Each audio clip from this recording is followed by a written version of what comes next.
Sverrir, já, á köflum var spilamennska fín en einhvern veginn náðu það aldrei að elta Stjörnumenn uppi og taka að þeim forystuna. Nei, við náðum aldrei að fylgja eftir þessum góðu köflum sem komu hjá okkur. Man ná sem er í einhver 60, það var lítið eftir og þá vorum við að klikka á því að gefa þeim opið skot og jafnvel einhverja feilsendingar í sókninni og þeir refsuðu með komast bara einur upp að körfu og auka munur. Þetta komið bara alltaf kannski strax í einhver 12-14 stig og þannig að við í raun og veru nýttum ekki sénsana sem við fengum.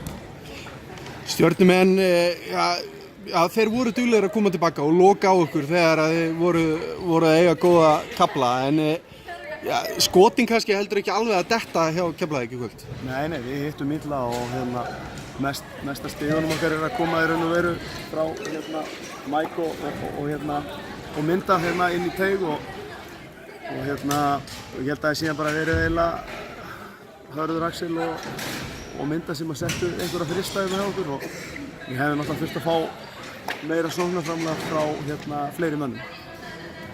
Þú ert með einhverja leikmenn á sjúkralista, er von á þeim fljótlega?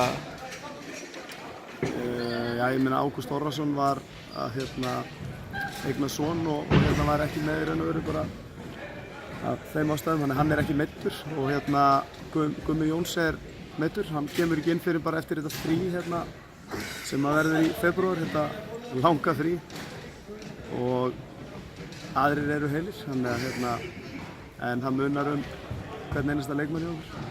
Ég held að Ágúst var meiddur fyrst að hann var ekki hérna, hann hefði nú getað kíkt á drengi bara eftir leik.